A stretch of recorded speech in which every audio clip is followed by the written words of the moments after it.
A very good morning, dear students. I am your commerce teacher Sanjana. I hope all of you are perfectly well. Students, in today's class, we will do chapter number 3, that is journal. Okay, so let's start. Page number 13. Students,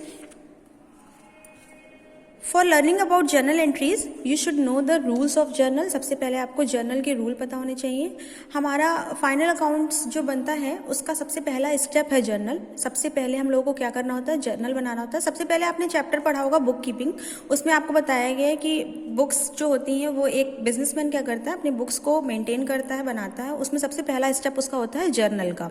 okay, तो पहले तो वो rough book में entry करता है, यानी कोई भी अगर से ट्रांजेक्शन हुआ, कोई भी लेन देन हुआ तो उसको रफली लिख लेता है. यहाँ पे जो ये सब लिखा हुआ है ये मेमोरेंडम बुक या रफ बुक की तरह दिया हुआ है जिसको आपको जर्नलाइज करना है. जर्नलाइज का काम बाद में होता है. ठीक है, तो इसके रूल क्या है, इसके रूल मैंने यहाँ पे आपको कॉपी में लिख के रखे हुए हैं, वो मैं आपको दिखाती हूँ.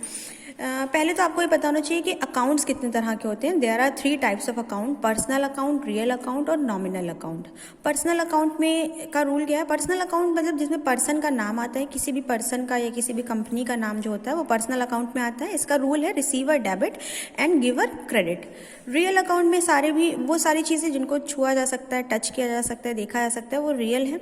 जैसे मशीन हो गया, फर्नीचर हो गया, ठीक है, कैश हो गया. तो इसमें क्या होता है, व्हाट कम्स इन, जो चीज़ आती है वो डेबिट और जो चीज़ जाती है what goes out is credit. ठीक है. नॉमिनल अकाउंट क्या होता है, नॉमिनल अकाउंट जो कैश का ही कोई दूसरा नाम हो, जो रियल में कोई चीज़ नहीं होगी, सिर्फ कैश का कोई दूसरा नाम होगा. फॉर एग्जांपल सैलरी हो गया, रेंट हो गया, डिस्काउंट हो गया, ये सारी चीज़ें हमारी नॉमिनल में आ जाती हैं. और इसका रूल है expenses debit and income credit. Firstly students you have to learn these rules. After that you can tackle the question. तभी क्वेश्चन आप टैकल कर पाएंगे जब आपको ये रूल्स लर्न होंगे. ठीक है, सो इसको नोट करके आप कहीं इसके रूल्स लिख करके उसको लर्न कर लीजिएगा, उसके बाद ही यूज़ करिएगा, या फिर कहीं पेपर में लिख करके सामने रख के आप कर सकते हैं. बाद में आप धीरे धीरे उसको हैबिचुअल हो जाएंगे तो लर्न हो जाएगा. Okay, so today we will do question number 1. What is question number 1? Students, in question number 1 ये आपको जर्नलाइज करने के लिए दिए हुए हैं स्टेटमेंट्स. ये आपका रफ बुक होती है, जो रफ बुक में ये लिखा जाता है उसको डिटेल हम लोग ऐसे रफली लिख लेते हैं, फिर उसको जर्नलाइज किया जाता है. तो पहली एंट्री 1 जनवरी को क्या किया गया है, started business with ₹10,000 cash and goods worth ₹6,000. यानी शुरू किया है बिजनेस, 10,000 कैश लगाई है और 6,000 गुड्स लगाया है. अगर सपोज करिए क्लोथ का बिजनेस हो रहा है और अगर से पहले से हमारे पास क्लोथ्स हैं तो हम सामान भी लगा सकते हैं और साथ में कैश भी लगा सकते हैं. तो यहाँ दोनों चीज़ें बिजनेस में आ रही हैं, कैश भी आ रहा है और गुड्स भी आ रहा है. दोनों ही रियल अकाउंट से रिलेटेड टर्म्स हैं, कैश और गुड्स.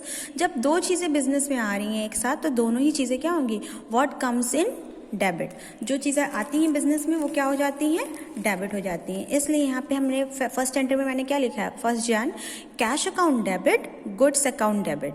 और बिजनेस में आ रहे हैं और किस फॉर्म में आ रहे हैं, ये इन दोनों को ही हम क्या बोलेंगे, कैपिटल बोलेंगे. क्या बोलेंगे, कैपिटल. तो 2 में क्या आ जाएगा, capital account.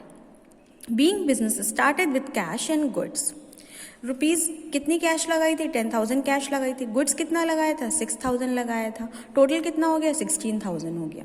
Okay, 16,000 cash capital लगी है, जिसमें से 10,000 तो कैश है और 6,000 क्या है, गुड्स है. ओके स्टूडेंट्स, नेक्स्ट आपका 2 जनवरी में क्या है, 2 जनवरी में goods sold to Rakesh for cash. अब राकेश नाम के एक पर्सन को हमने सामान बेचा है और कैश में बेचा है. एक बात याद रखिएगा, जब हम कैश में किसी को सामान बेचते हैं यानी राकेश ने हमसे सामान लिया और तुरंत उसने पैसे दे दिए. जब भी कोई पर्सन हमें पैसे दे देगा तो उसके नाम का कोई भी यूज़ नहीं रह जाएगा. अच्छा, कस्टमर का नाम कब याद रखता है कोई भी शॉपकीपर या कोई बिजनेसमैन, नाम तब याद रखेगा जब उसने पैसे नहीं दिए होंगे, यानी उधार लिया होगा सामान तो हम नाम याद रखेंगे. लेकिन अगर से वो पैसे दे के जा रहा है तो हम बार बार उसका नाम नहीं याद रखेंगे, यानी ये नाम अननेसेसरी दिया हुआ है. सिर्फ एंट्री आपकी बनेगी गुड्स सोल्ड फॉर कैश, यानी सामान बेचा गया है, कैश में बेचा गया है. और 2 टर्म्स भी हैं, गुड्स है और कैश है. अब यहाँ पे गुड्स क्या हो रहा है, बेचा जा रहा है इसलिए सामान जा रहा है, और जब बेचेंगे तो कैश मिलेगी यानी कैश आ रही है. जब कोई चीज़ आती है तो डेबिट, यानी कैश आ रहा है इसलिए डेबिट. और कैश आ रही है इसलिए डेबिट हो जाएगी और गुड्स क्या हो जाएगा, क्रेडिट हो जाएगा। स्टूडेंट्स यहाँ पे मैंने गलती से आप राकेश लिख दिया है, यहाँ पे आपका क्या होगा, कैश होगा, क्योंकि राकेश का नाम नहीं लिखा जाएगा। जब कैश में हम लोग सामान बेचते हैं तो उस पर्सन का नाम नहीं लिखते हैं। ओके स्टूडेंट्स, तो यहाँ एंट्री बनेगी cash account debit to goods account. क्यों? क्योंकि हमने सामान बेचा है तो सामान जा रहा है और कैश आ रही है। जब कोई चीज़ आती है तो डेबिट और सामान जा रहा है इसलिए क्रेडिट। ठीक है, being goods sold to Rakesh for cash, ये नरेशन होगी। ये जो ब्रैकेट में लिखा था इसको नरेशन बोलते हैं। लिखने का फॉर्मेट आपको याद रखना है कि कैसे लिखते हैं, डेबिट डेबिट, और क्रेडिट के लिए क्रेडिट वर्ड नहीं यूज़ करते हैं, टू यूज़ करते हैं।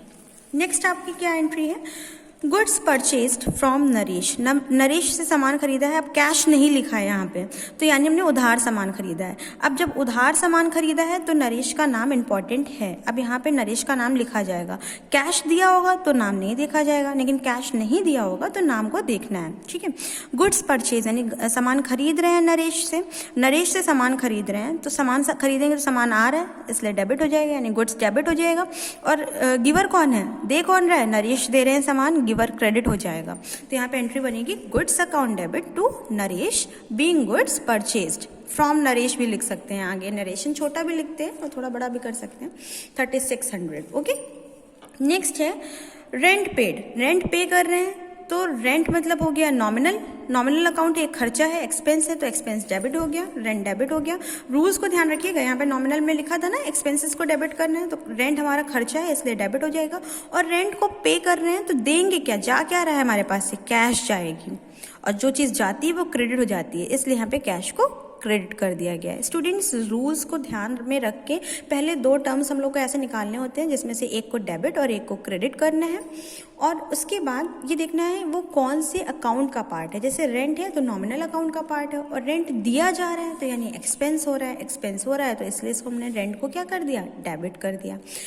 रेंट देंगे तो कैश हमारे पास से जाएगी, और हमने रूल पढ़ा था कि व्हाट गोज आउट, जब भी कोई चीज़ जाती है तो वो क्या हो जाती है, क्रेडिट, इसलिए हमने कैश को क्रेडिट कर दिया है। ओके, नेक्स्ट आपका क्या है, परचेस्ड फर्नीचर खरीदा। अब फर्नीचर खरीदेंगे तो फर्नीचर आ रहा है हमारे पास, इसलिए फर्नीचर क्या हो जाएगा, डेबिट, और जाएगी क्या हमारे पास से, कैश जाएगी, इसलिए क्रेडिट। जब कोई चीज़ आती है तो डेबिट, तो फर्नीचर आ रहा था इसलिए डेबिट कर दिया, और कैश जा रही थी इसलिए credit. Furniture account debit to cash account being furniture purchased. Next आपका क्या है, नेक्स्ट है आपका पेमेंट मेड टू नरेश को पेमेंट कर रहे हैं। पेमेंट में क्या देंगे, पैसे देंगे यानी कैश। तो दो टर्म हो गए, एक हो गया कैश और दूसरा हो गया नरेश। अब जब ये दोनों टर्म्स हैं, पेमेंट करेंगे तो कैश हमारे पास से जाएगी, किसके पास जा रही है, रिसीव कौन कर रहा है, नरेश रिसीव कर रहे हैं। तो रिसीवर होता है कौन है, रिसीवर क्या हो जाता है, डेबिट हो जाता है, इसलिए नरेश को क्या कर देंगे, यहाँ पे डेबिट कर देंगे। जा क्या रही है हमारे पास से, कैश जा रही है, इसलिए कैश को क्या कर देंगे, credit, being payment made to Naresh, और अमाउंट लिख देंगे। ठीक है, अभी आप यह भी देख सकते हैं कि यहाँ पे 3 जनवरी को 3 जनवरी को क्या किया गया था, गुड्स परचेज किया था नरेश को, और फिर 6 जनवरी में हमने नरेश को पेमेंट कर दिया है, यानी 3600 का सामान इनसे लिया था और 3600 इनको पूरे पेमेंट कर दिए हैं। नेक्स्ट है गुड्स सोल्ड टू संजय। अब संजय को सामान बेच रहे हैं, संजय को सामान बेचेंगे तो संजय रिसीव करेंगे, संजय रिसीवर हो गए, और गुड्स हमारे पास से जा रहा है इसलिए क्रेडिट हो जाएगा। आपको ये रूल याद होना चाहिए, रिसीवर डेबिट हो जाना चाहिए, और जब कोई चीज़ जाती है तो क्रेडिट। संजय रिसीवर है इसलिए डेबिट हो गया, गुड्स हमारे पास से जा रहा था इसलिए क्रेडिट कर दिया है। और कितने रुपए का हमने गुड्स इनको बेचा है, 4000 का, being goods sold to Sanjay. Last हमारी क्या है, डिपॉजिटेड इन बैंक, बैंक में जमा किया। अब बैंक में पैसा जमा करेंगे तो बैंक पैसा रिसीव करेगा, किसके पास पैसा जाएगा, बैंक के पास पैसा जाएगा। और बैंक को हमेशा एक पर्सनल अकाउंट की तरह ट्रीट किया जाता है, बैंक को एक लिविंग बॉडी समझा जाता है। ठीक है, और ये पर्सनल अकाउंट की तरह, इसलिए बैंक को रिसीवर बोलेंगे। बैंक क्या कर रहा है, पैसा रिसीव कर रहा है इसलिए रिसीवर है, इसलिए वो डेबिट हो जाएगा, और हमारे पास से कैश जा रही है इसलिए कैश क्रेडिट हो जाएगी, bank account debit to cash account, being cash deposited in bank. इसके बाद आपको क्या करना है, इधर के सारे टोटल कर लेने हैं, तो आपका आएगा 32,300। इधर का भी टोटल करेंगे तो भी वही अमाउंट आएगा, सेम अमाउंट। ओके स्टूडेंट्स, अब ये क्वेश्चन यहाँ पे कंप्लीट हो गया। You have to do this question in your fair copy. Fair copy में आप ये क्वेश्चन कर लीजिएगा। रूल्स अगर आप पहले लिख चुके हैं तो आप मत लिखिएगा, रफ कॉपी में कहीं पर नोट कर लीजिएगा और इसको लर्न कर लीजिएगा। Okay, thank you, have a nice day.